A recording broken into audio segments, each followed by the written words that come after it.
You nasty watching this. What the bro? Just for watching it though? I ain't gonna lie.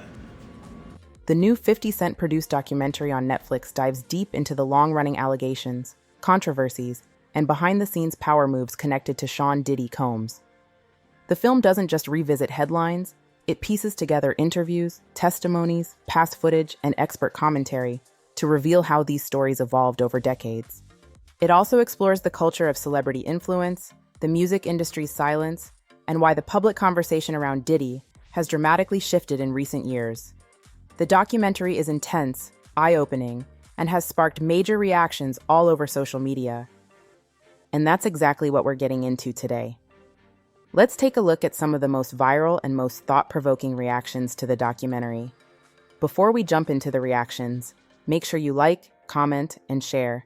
And don't forget to subscribe to the channel and hit that notification bell so you never miss a new video. Let's get into it, and thanks for watching. Okay, but let me tell y'all who I really felt sorry for the most in episode 1. Like, who hurt my heart. Like, I really felt for this man because you could tell he was sincere about Diddy, about the career, about the trajectory of Bad Boy, about all of it. Kirk Burrows. When I say no good deed, this dude has been by your side through everything. Went with you to create Bad Boy, made it his business to make sure it succeeded. Obviously, as a black empire, one of the first in the music business, with a black owner, black executives, black staff, black artists. You give this man 25% stock in the company. So that right there tells everybody how Kirk was living, right? To get 25% stock in Bad Boy, he had to be doing something right. And he worked his behind off. You could tell he was loyal. Only to have Diddy come back and say, give it back to me. Give me the 25% stock back. No, ma'am. No. Diddy, no. A trend that I noticed in this Diddy docuseries is that a lot of the folks that decided to finally speak up are people who spoke up not because they saw someone else getting hurt, but because they themselves got hurt. All this time, everyone knew what was happening to Cassie, but no one said anything. His producer spoke up because he didn't get paid.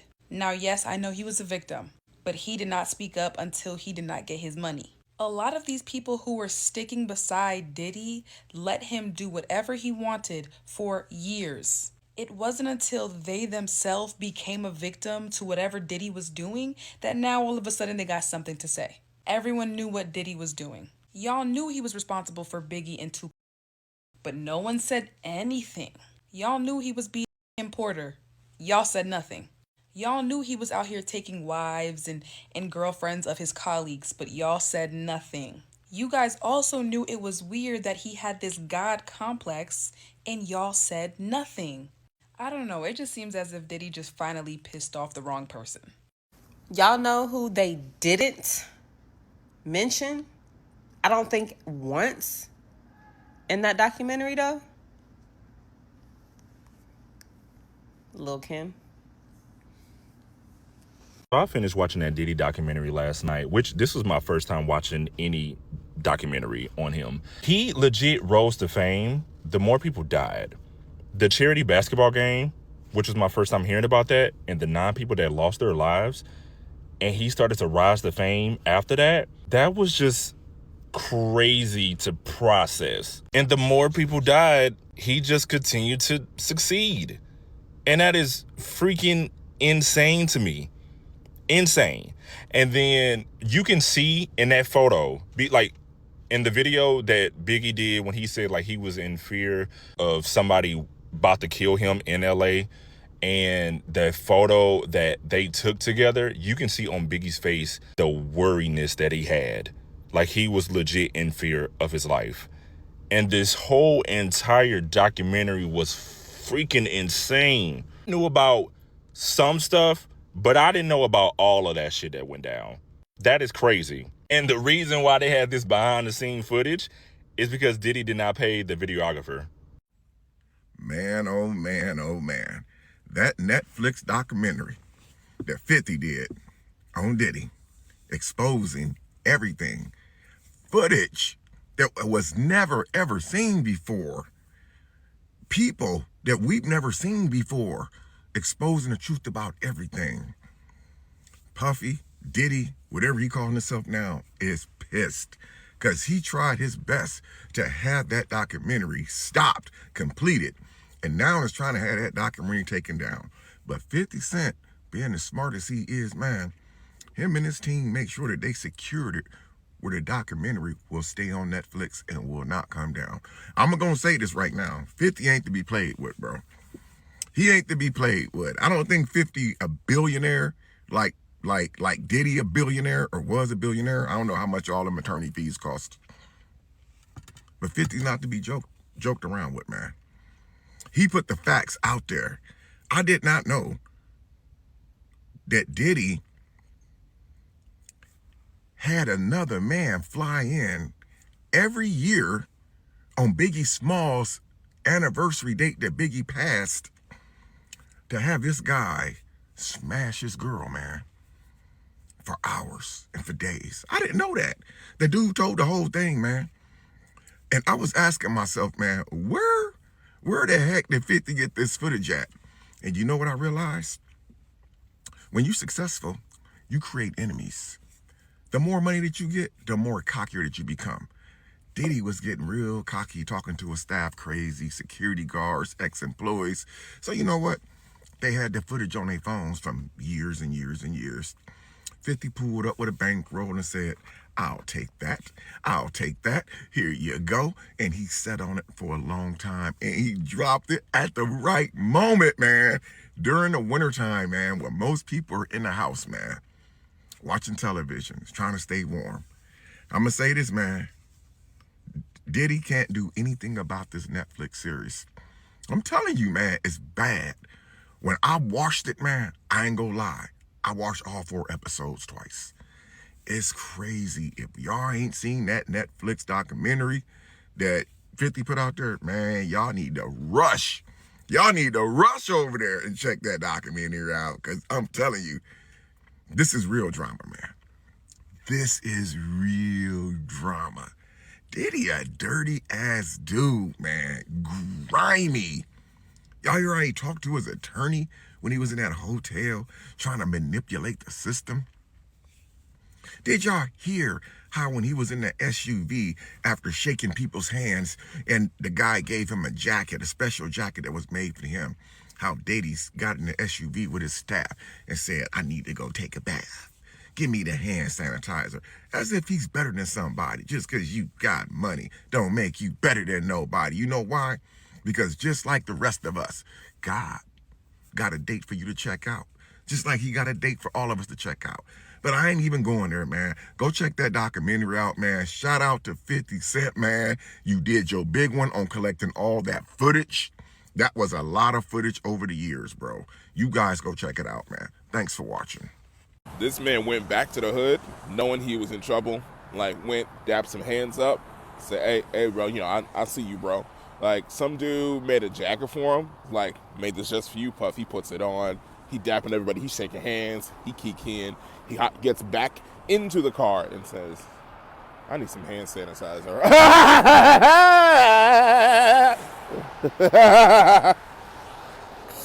I need a cleansing, like some boiling. Make that shit boiling hot. God damn it. I might catch the pour from these niggas. This man ain't shit. Like how the Diddy documentary took us from the very beginning up until now.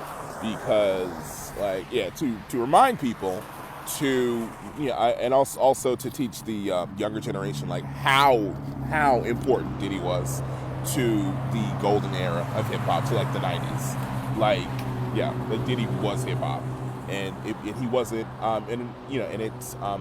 it showed me that, he wasn't always this, this crazy, drunken, drugged out motherfucker. Like, I did not know that Diddy did not drink. I didn't know that he was sober at the beginning. But yeah, this one key moment, I guess spoilers for the documentary, like he got hurt and he ended up having to take prescription drugs, and that's what kind of got him on his path. But still a fucking abuser. Not excusing any of that. And the way that so his victims from early on in his career came forward, and was like, oh, okay, so like this Cassie story is out. Like I can, I feel vindicated. I'm very sad that this happened, but yeah, I feel vindicated because like this motherfucker like did me so goddamn dirty, fucking abused me, hurt me, and then lied to everybody and said that he didn't do the shit. So, yeah, it is important to humanize these people. They not just like women on Diddy's rosters. Like these people's lives were greatly affected by this man's like greed and narcissism and just downright sliminess. Yeah, like from the women he abused to the people he didn't fucking pay. So yeah, to the fucking alleged beefs he started. Yeah. So I mean it's a good watch. I mean I watched half of it, I watched most of it half asleep, but it's a solid documentary.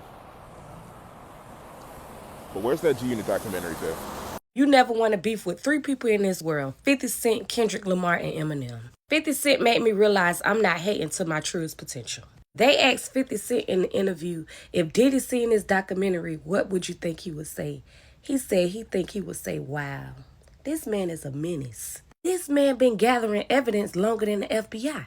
Netflix just gave him a release date. He uploaded the case files that he been building on Diddy since 2004. I never seen nobody try to crush their enemies the way 50 Cent does. This man giving receipts from the time Diddy was a child until the incident happened with Cassie. This man telling the situation that happened with Biggie, Tupac. This man is a pure D devil. I'm telling y'all, if y'all have not watched that documentary, y'all better run. 50 Cent mastered the 48 laws of power. Destroy your enemies completely. Bear in mind, his personal dislike for Diddy is because Diddy wanted to take him shopping. Oh, and he was messing with his baby mama. Here are my thoughts and things that you need to know about the 4-part Diddy shit that's on Netflix. Yes, it was made by 50 Cent. There's no new information that came from the G-Unit side of things that really revolutionized anything. Honestly, I think this was very much inspired by 50 Cent's the pettiness that he has in his heart. But for example, I don't think it was done to let's get justice for these victims. I say that because in the first episode, it's a 4-part series. In the first episode, they talk about how there was essentially an Astro World type situation. They were doing a charity basketball game, and it was going to be a bunch of dudes from a bunch of the rappers from New York. They didn't limit how many people could get in there. 9 people ended up being crushed and died. Those 9 people are not named, although their names are known. So, you see what I'm saying? It's not necessarily... The victims are very much not at the forefront of this documentary. This 4-part thing is... Here's all the ways in which Sean Combs is a piece of shit. We know the tremendous majority of the information. If you are I'm not trying to watch this, but I am curious about this, just watch episode 2. Episode 1, 3, and 4, like I said, are just here's the way that he is a absolute deviant. And episode 2 is also here's the way he's a deviant, but it shows the alleged ties that Diddy, to the murder of both Biggie and Tupac. Somebody I'm very curious to hear from, and DJ Khaled. Because DJ Khaled and Diddy are Batsy and Bench, real close. And because they remind me of each other in the sense that it's very obvious that Diddy wants to be the star. He wants to be a star, but it's yeah, bitch, but with what's your talent? You don't rap like Pac. You don't rap like Biggie. So what, you're a hype man? Essentially what happened is this. Once claims and like things started to be filed, lawsuits and stuff started to be filed against Diddy, Diddy, hired a film crew to follow him around and show how, oh, look how hard my life is. Look how these people are crucifying me. I use that word on purpose because in episode 4, he says the only person I can compare my life to is Jesus Christ. The only person I can really compare to is the Son of God, is what he says. You're a sociopath. So, like, that's the little bit of footage that 50 uses. But, like, a little bit of it. The majority of the documentary is, like, one-on-one interviews that weren't part of this fucking, like, secret footage that, because Diddy hired, No, it's, like, interviews with this person who used to work for, this person who used to work for, shit like that. Oh, another thing about Khaled that makes me curious, and this is gonna sound stupid, but I'm dead ass. Something that was so bizarre to me, right after Biggie died, was killed,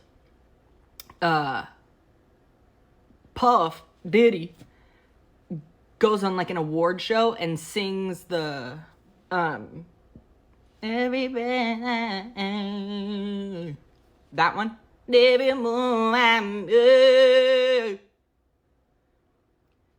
But it's not like somber sadness. I just lost my friends. Well, I just lost Biggie, whatever. He's literally up there like this. Every single day. It's weird. Like, just really getting after it in terms of the dancing and choreo. Khaled big ass does that a lot too. All that like very bobo dancing, very goofy like choreo shit. Like, bro, relax. The fuck is that?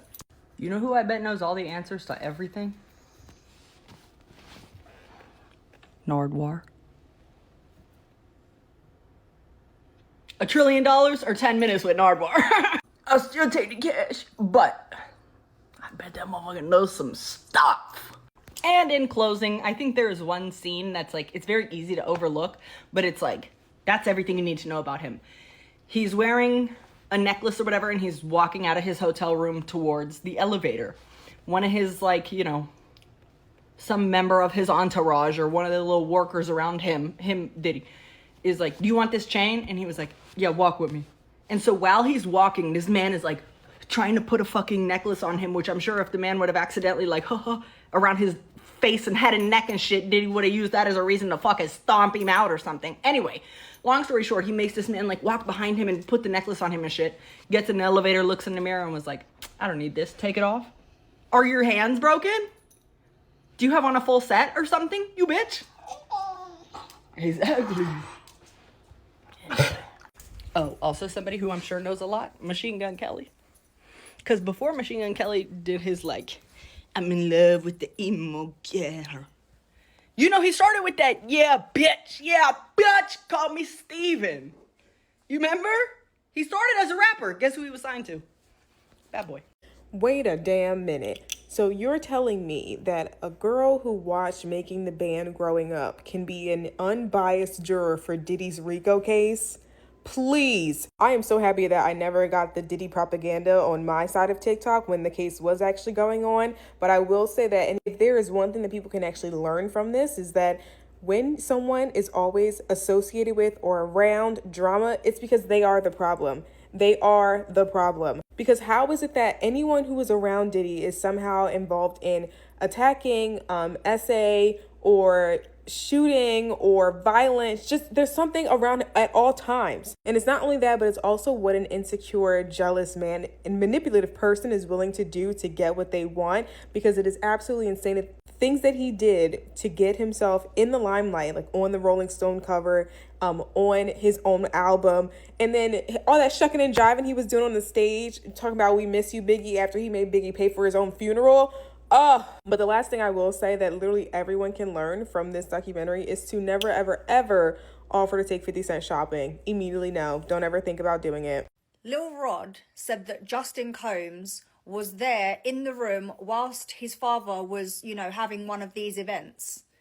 these popular events that we know that Diddy does, right, with people for pleasure. He was there with his dad. These kids, yeah, like, it's going to come out. At some point, it's going to come out. The whole Cassie thing is crazy. 2 and 3 days. 16 to 18 hours. How is that going on for 16 to 18 hours? Anyway, we've heard about the Cassie thing, but I want to talk about the men. The men that have come forward. So, Lil Rod, Kirk Burrows, Diddy's former co-founder of Bad Boy, or allegedly not, because he got completely defrauded out of millions. Both of them have come out and said that things have happened to them. Things have happened to them, like, and they've been under substance that they didn't even know that they were consuming. And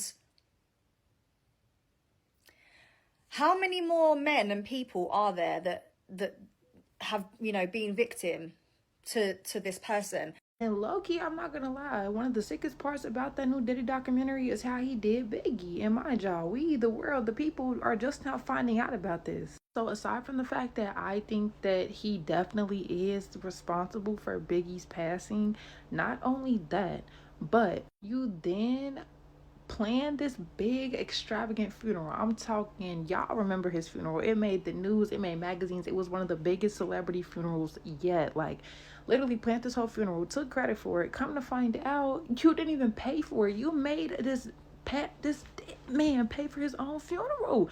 Are you crazy? Are you cool? Like, how do you even have the power to do that? Literally made this man pay for his own funeral, y'all. Like, and then to make matters worse, after he passed, tried to get one of his workers, who is a main character in the documentary, came straight from his mouth, by the way, said that Diddy tried to tell him, now that he's gone, go back in the contract, basically erase all of the things that were agreed and signed upon, you know, regarding royalties and how the money is going to be distributed, who owns what when it comes to records, like all that. Go back in there, erase it all, and basically change it to, I own everything, I get all the money, I own all the songs, all the albums, all the royalties. Like, and dude looked at him like, are you crazy? No. Next thing you know, he's fired. Like, and mind y'all, Diddy was not going to tell the family about the changes or nothing. He was literally just going to cut them dry from all the money, all the assets, like anything, just take them for himself.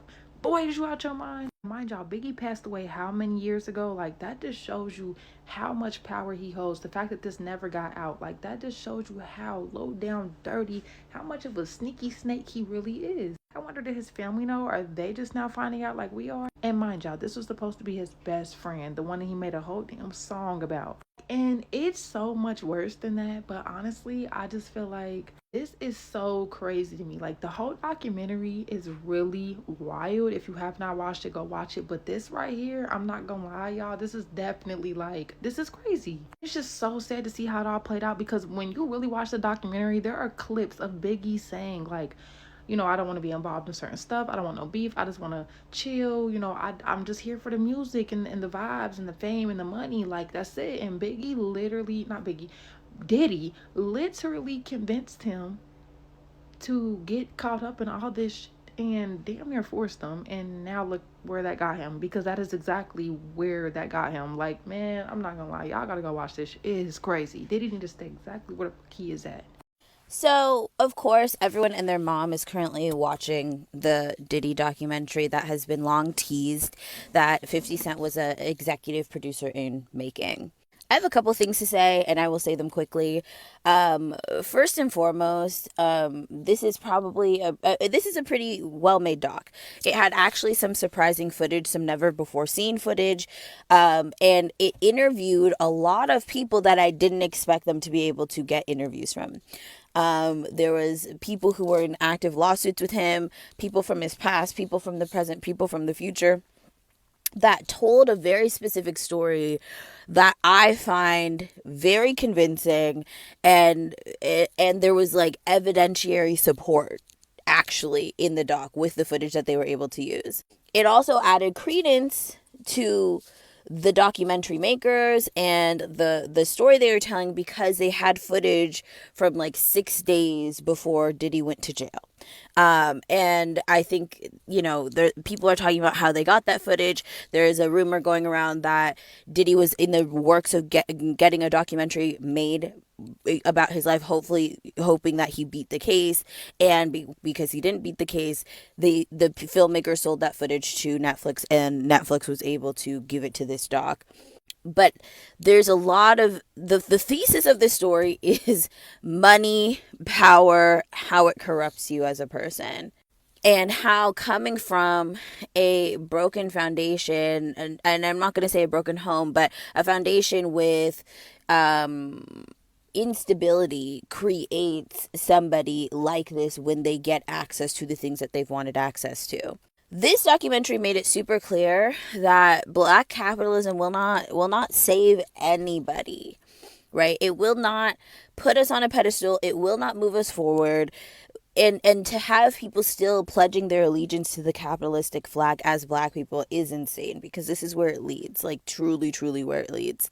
The first thing about it is that, like, I will never put trust in a system that used to sell me as a black ass capital in the capitalism conversation, right?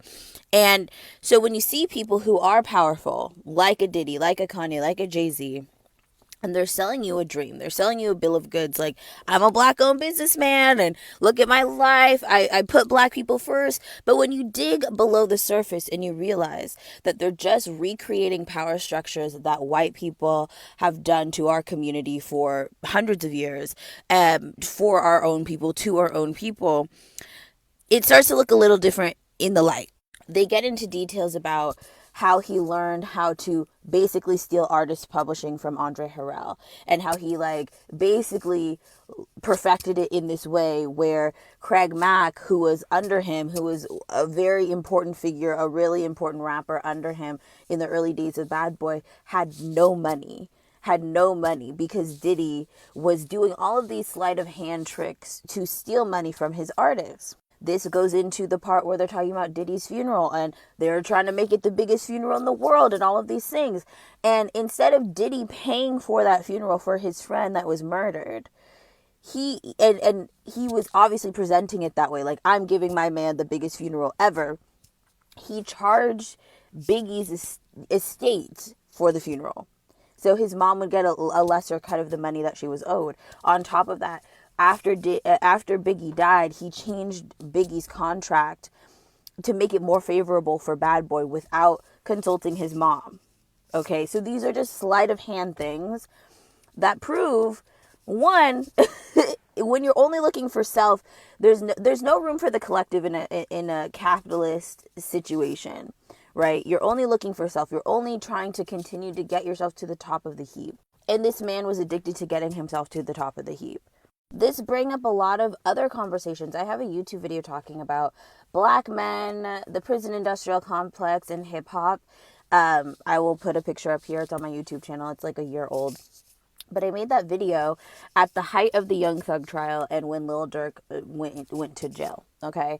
And basically that entire video is, one, talking about how capitalism won't save you, but two, talking about, the things that we need to pay attention to when it comes to our community. I think there has been a concerted effort to reduce the impact of the public black radical intellectual in terms of our public spaces, and instead opt for people like a Diddy, people like a Jay-Z, people like a Ice-T, people like a Ice Cube, to speak on behalf of the black community rather than actually having a Ta-Nehisi Coates on all of the panels to talk politics, right? Like, you'll be watching a news show and you're like, why is Ice Cube talking about Trump?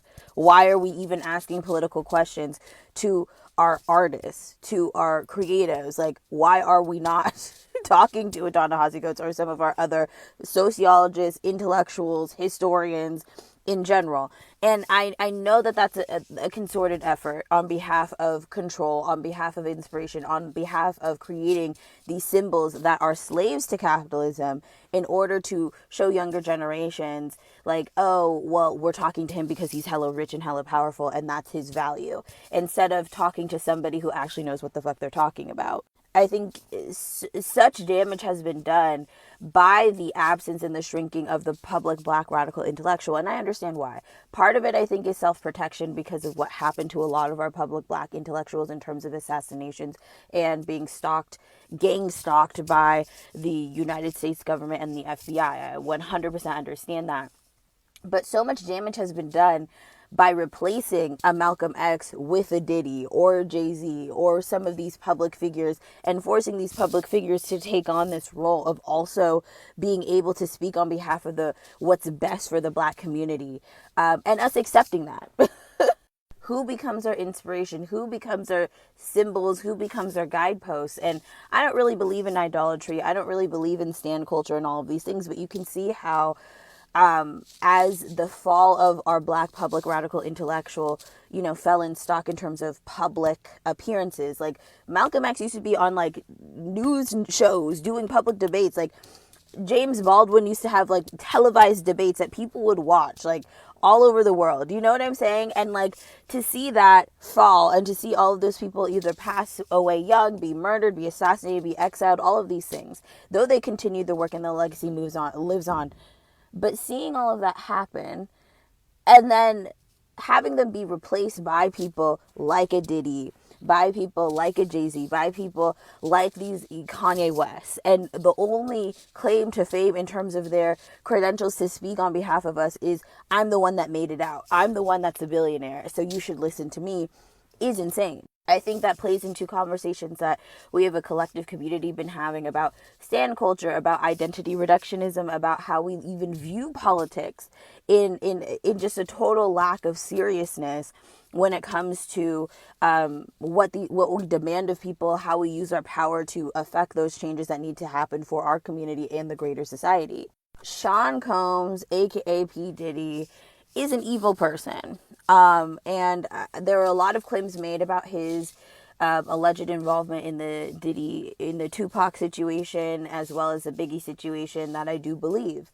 I do not think he got enough time in jail.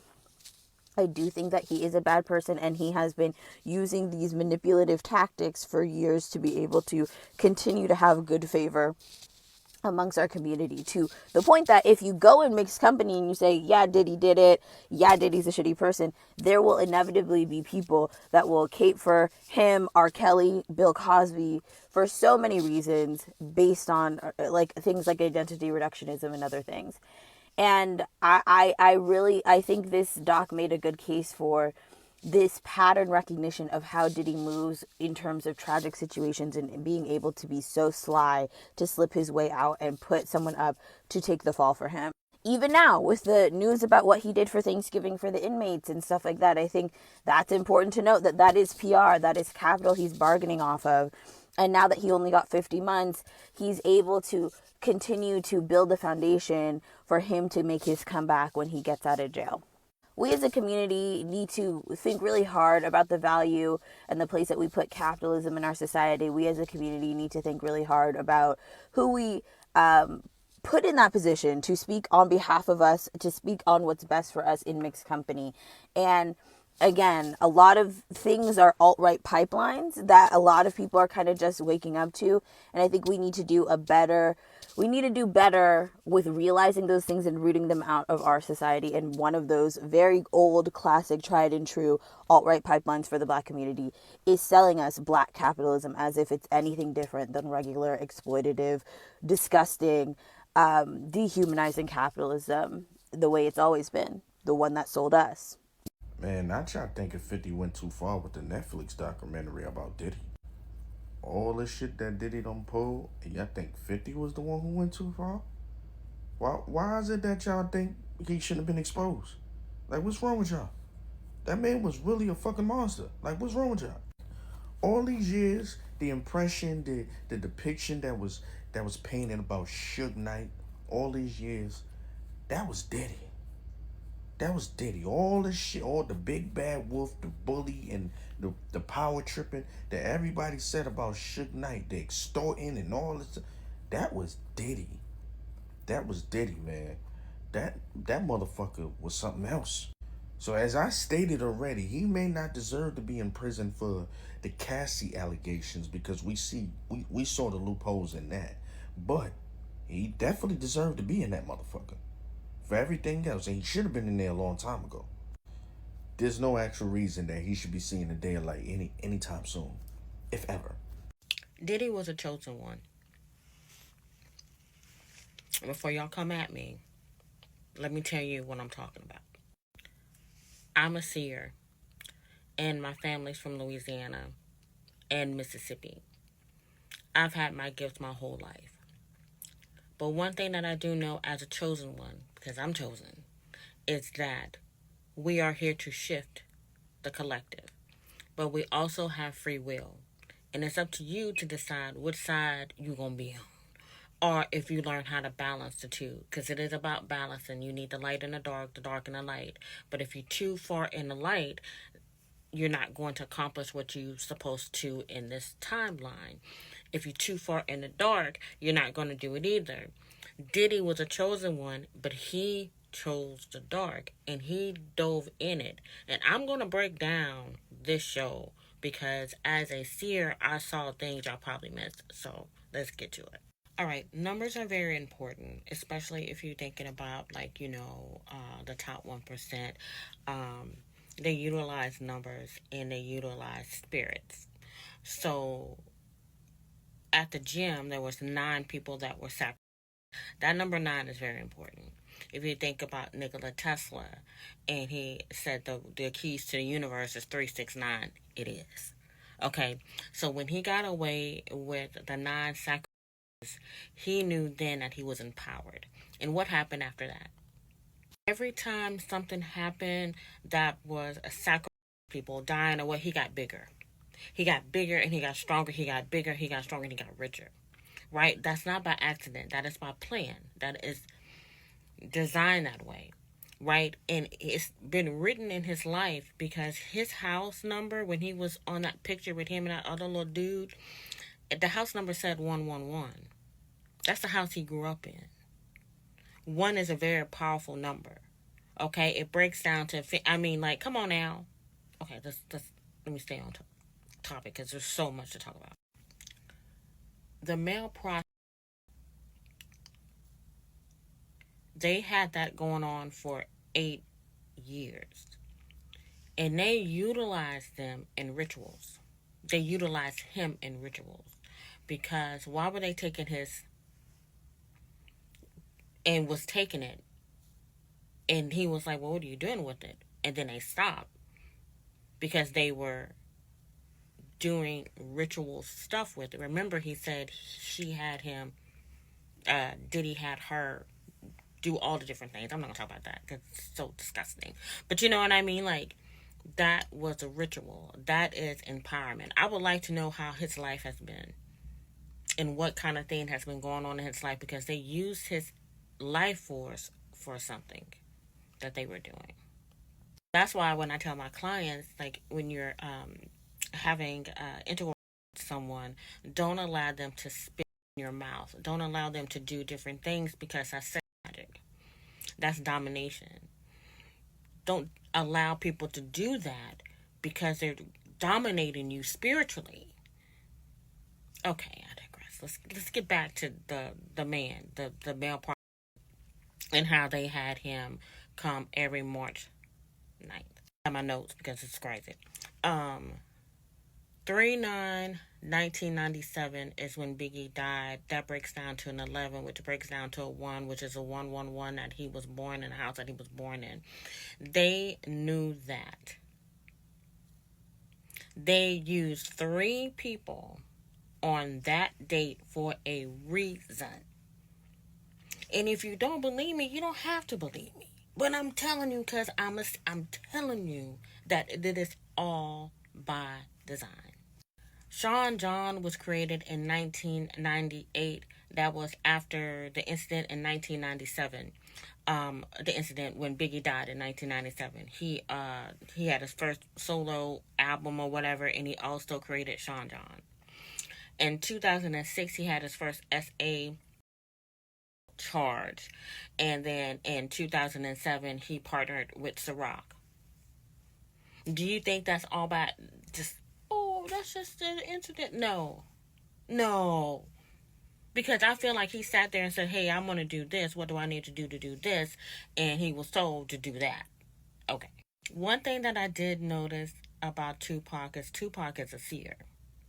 And his mom's a seer. And he knew who he was when he saw him. That's why he didn't mess with him. He was like, nah, bro, you ain't it. He knew. He knew that he was no good. That's why he was trying to pull Biggie from him, like, bruh, like, no. He wanted him to be his mentor, Biggie to be his mentor and be friends and be, you know, cool. That's why Biggie never said anything, because Biggie didn't have no problem with Tupac. I'm telling you, Tupac saw it because he's a seer, because he got it from his mom. Okay.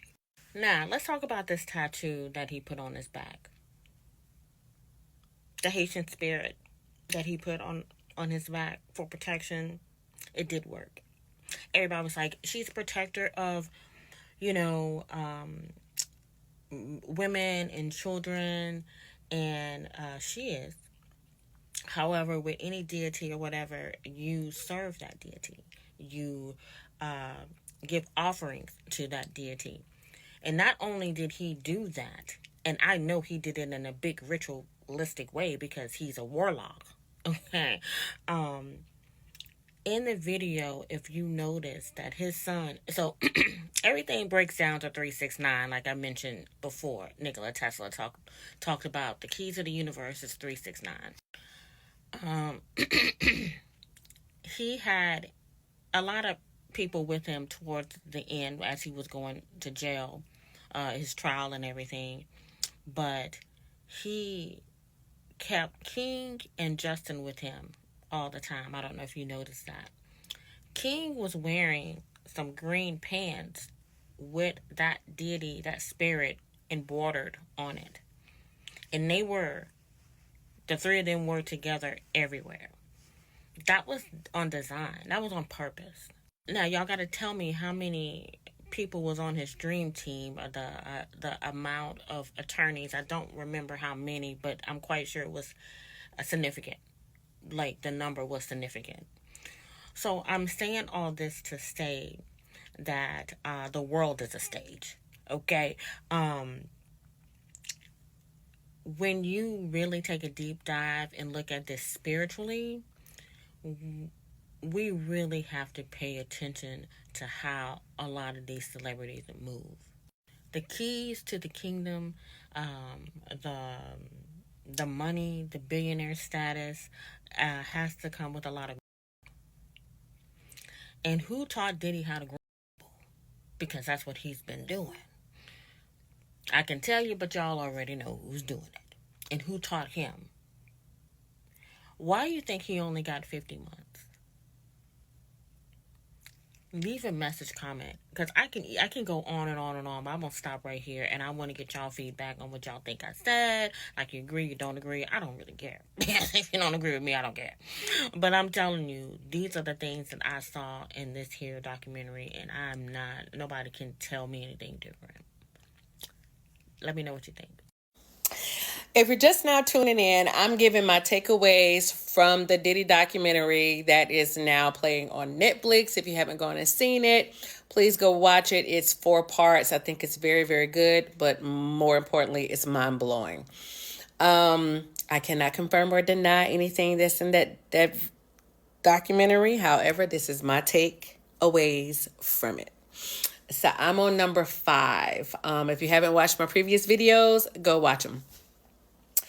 So there was something in here that really just, and that was the ritualistic nature of him and the deviant behavior that he has.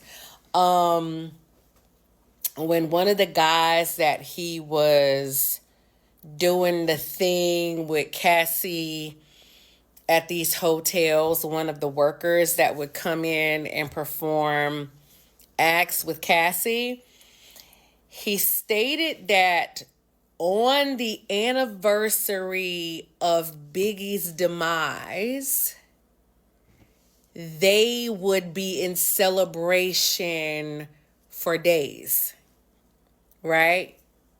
Drinking, partying, deviant behavior for days. And what that tells me is if you do that every single year, this has become a ritual for you. And because of his dark energy, I believe that part of the celebration was him using, and I'm trying to be careful so that I don't get stopped with what I'm saying, using the horizontal mambo to summon the energy of Biggie, right? I already talked about destiny swapping, and although I think he really liked Biggie in the beginning, I think ultimately his eye was on the prize of becoming an artist himself and not just a label owner.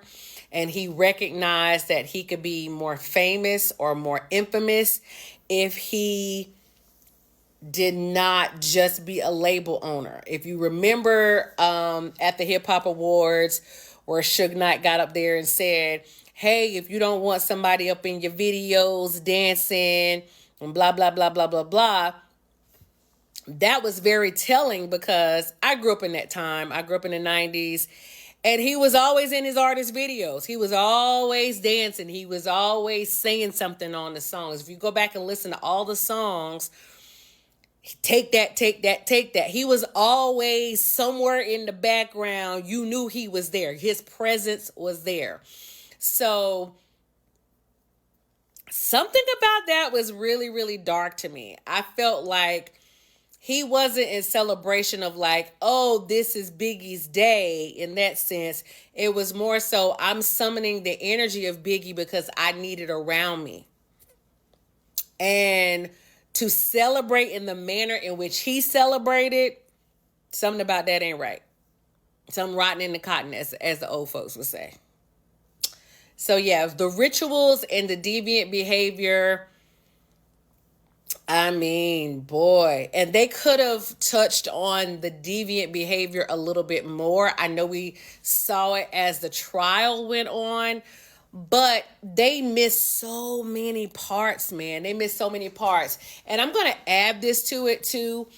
I found it very, very strange that men admitting to being essayed and not really being a part of the investigation besides Little Rod is very telling about where we are as a country, because people don't take men being essayed as serious as women being essayed.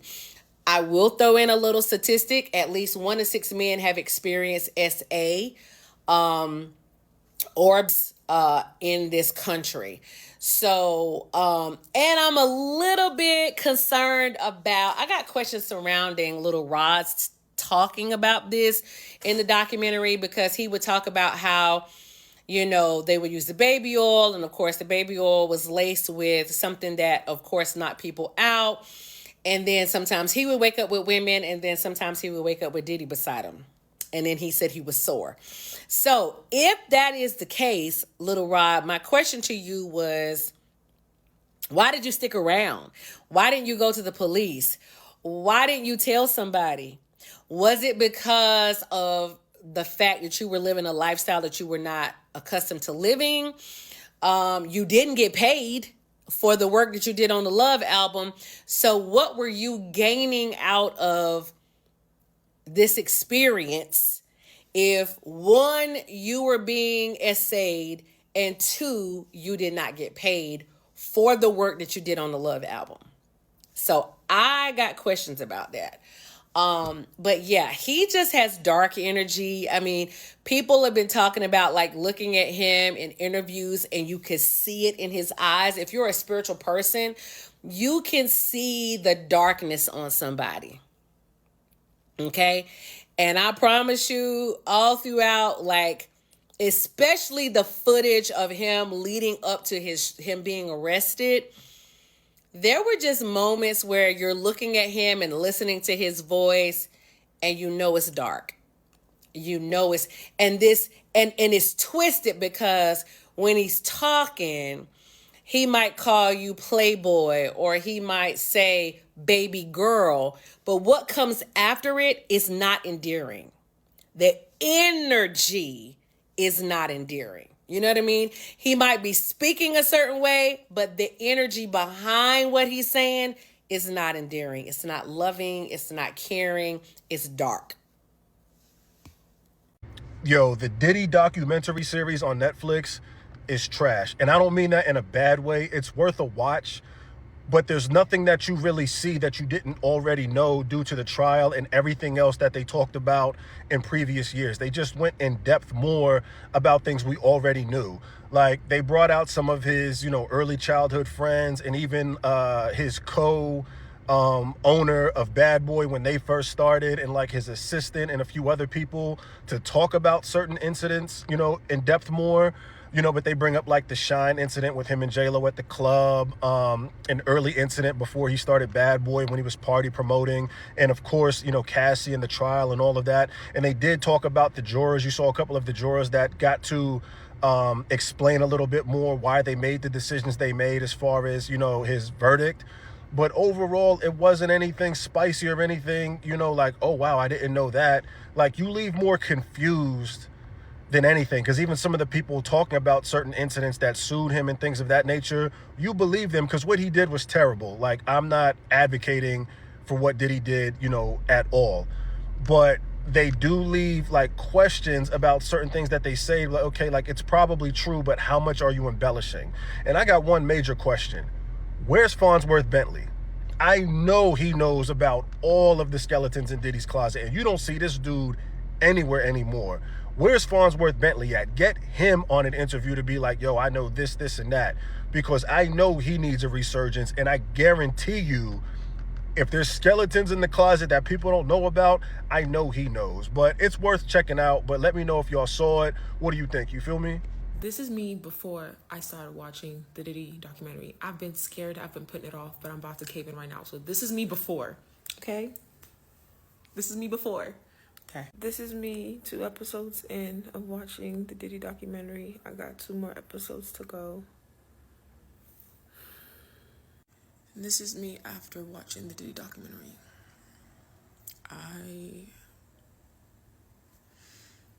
I feel like I need to read the Bible. I feel like I'm drained and I didn't do anything but just sit here. And I feel like the energy from consuming that documentary, it's so dark, I need to, like, the purest thing, energy, light in this world is what I need to consume. And the Bible is that pure energy. Because, wow. I have so many thoughts at this moment. And it's like, I'm not even going to make a part 2 or 3 or anything thoughts about this documentary. I'm just going to keep it short and go through my notes. The main thing is that, like, for me, the entire time I just kept thinking that, like, interesting, there's certain things that the public knows about Diddy that they did not touch on, which is fine. Y'all ain't got to go too deep into it, whatever. But for me, I noticed that, like, it's clear that the focus of this was just to paint Diddy in this way. But for me, I'm such a truth seeker that I'm like, I need more. And I feel like they either couldn't or didn't want to talk about more, because also, let's not forget, this is from 50 Cent. You know what I mean? Like, this is being produced by 50 Cent. And for me, I'm just like, 50 Cent, whether you like it or not, he's also part of this mechanism. Like, there's no one good in the industry, not a single person. And I'm pretty sure that eventually we're going to find out stuff that 50 Cent did too. Point blank, period, okay? There's so many things I thought of, like, literally when I was watching it, it kept bringing in my mind, like, growing up. And I remember, like, just hearing adults always be against, like, rap music and just the music industry in general. I don't know about y'all, but I remember, like, folks, older folks telling me that, like, music industry is, like, it's basically a funnel for drugs. Like, it's a dark industry. Like, I would always hear that. And then watching this documentary, it really, like, that quote, like, that instant just came to my mind. Like, it reminded me, like, yeah, the music industry really is just a bunch of drug lords and slumlords. Like, every single last one of them.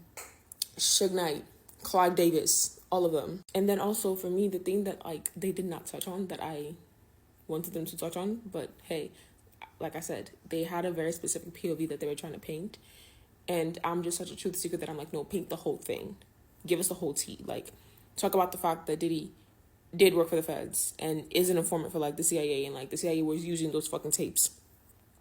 Like, it's very clear and evident that those tapes that he had of the encounters that he had with people and the video recordings of all his freak offs were also used for blackmail. Like, that is the same playbook that Epstein did. Hello. Talk about like Clive Davis. Like, I remember one of the co-founder of Bad Boys, I forgot his name, but he briefly spoke about it and I noted it down. He was saying that, like, you know, the Sean Combs that he grew up with after Clive Davis, like after, you know, they got that deal with Clive Davis, is now the Sean, like the Sean Combs that he knows today. Like, it was after the deal with Clive Davis that created the Sean Combs, the P. Diddy that we know today. And for me, I'm just like, I remember I noted it down, and watching the documentary, I was just like, it's very clear that Diddy, or Sean Combs, he studied people. Like, I didn't even know that he grew up in a very, like, semi, like, privileged world. Like, he went to a private Catholic school. I did not know that. I didn't know that homeboy came from, like, upper middle class to wealth. You know what I mean? Like, I didn't know that. I didn't know that he came from this drug world. Like, his mom was obviously, you know, she wasn't doing the most legal stuff. His dad was obviously not doing the most legal stuff. But I didn't know he basically was like these movies that you saw in the 70s. You know what I mean? And the fact that he had this big firm no on no drinking, no drugs, to now this, right? All this backstory about him and how he really was just really a hard worker. Like, he studied people. That is Diddy. He studies people to become them, to morph into them, to steal from them. He will learn your pattern. He's such a narcissist. I'm trying to decide if he's a sociopath or a psychopath, because that's another thing. There's differences between the attributes, but he is definitely an insane narcissist. But it's evident that that interaction with Clive Davis, like, if I'm being honest, I feel like the two people that created the monster that we know today as P. Diddy is Andre Farrell, because from Andre Farrell, that's where Diddy learned how to steal from artists. They even talked about it in the thing, that Andre Farrell, being under him, he learned how, like, Andre Farrell really took money from artists, and Andre Farrell didn't pay nobody. Diddy replicated the same thing. All these father figures he had in his life, he just replicated what they did. So, and that's not making an excuse for him. I want to be very clear about that. But I wish that the documentary showed more of that. Like, yes, he is this monster, but these are the people that created the monster. But it's clear that that was not the POV of the documentary. That was not the objective of the documentary. It was just, the objective of the documentary was just show, like, oh, he's a monster. Look at the monster. And for me, I'm just such a origin of the origin story kind of person that I'm like, there's more to the story. But it's clear that y'all probably can't touch on it, because who knows, the CIA may lock y'all up. Who fucking knows? The powers that be may say, don't do that. But the Clive Davis of it all, Clive Davis turned that man out. We know this. Clive Davis, it's not that the man's on his fucking deathbed that he finally admitted to being gay and doing a bunch of shit to grown-ass men. Clive Davis turned that man out. Andre Farrell taught Diddy how to be a thief. Clive Davis taught Diddy how to be a monster. Point blank, period. Those two people, root of a lot of demonic attributes. Like, people will be like, oh, I was hurt by Diddy. I would even add a caveat to that. You were hurt by Diddy and Clive Davis and Andre Farrell, in case y'all don't know. That, in my mind, that's the way that I view it. The whole Frank Black, in my head, I'm like, that gotta be an alter ego, like the demonic alter ego, some shit like that. I don't know. The whole, like, part where they were saving the escorts, you know. I'm just like, for me, I'm like, why can't anyone say that that's a ritual? At this point, if y'all have not clicked that there's a lot of rituals and satanic stuff that goes on in Hollywood, I don't know. So you're gonna stay asleep for the rest of your life. But it was very evident that they were using that stuff for rituals. Like, it's ritualistic. Hence why the minute the guy asked about it, they stopped doing it. Even when the whole making Cassie do sex and all that was all a ritual. Like, there were sex rituals. The whole freak offs were sex rituals. Like, the fuck? And then the very last thing is, watching this documentary for me, all I kept thinking was, wow, this for me, I'm just seeing the CIA all over this shit. Like the music industry, I'm like, ooh, CIA. Huh, yeah, CIA. Did you? I'm such a nerd. I literally went online to look up like the origins of people's money. Because I'm like, all these people got money from mysterious organizations and people. Just saying. I'm not putting nothing else out there. I'm just saying. But watching this documentary really showed me that like hip hop really was and is a genre that was created by the CIA and FBI. Do with that what you will. I don't care what anyone says. It is very clear, because also when they talked about the whole East Coast versus West Coast thing, how it really was fabricated. I'm seeing that. I'm like, yeah, it really was fabricated. Like they fabricated this shit, because it happens all the time in hip hop, even to this day, where beef, so and so got beef with this, and then oh my god, they squashed the beef. Like it happens all the time. We still see these rap beefs, and everyone benefits in a sense, in a way. Some rap beefs are real, but there's always a way to fabricate shit to intensify it, and it's very clear that this was very intensified. And lastly, the March 9th, the celebration of Biggie's assassination that Diddy would always celebrate, it's a ritual. He's celebrating the ritual. That's what it is. Biggie's point blank period. Diddy's man. Every that happened around Diddy was a sacrifice. Even from the very beginning, when at the New York university that all the death happened. When I saw that, immediately I was like, oh, that was ritual. You may not have known it, but that much around you, that was ritual. Yeah, a sacrifice. It was a sacrifice. Because after that, what happened? After all those happened, he became instantly famous. Rituals. Anyway, that's my 2 cents, and now I'm gonna go cleanse because I can't have this energy around me. Yeah.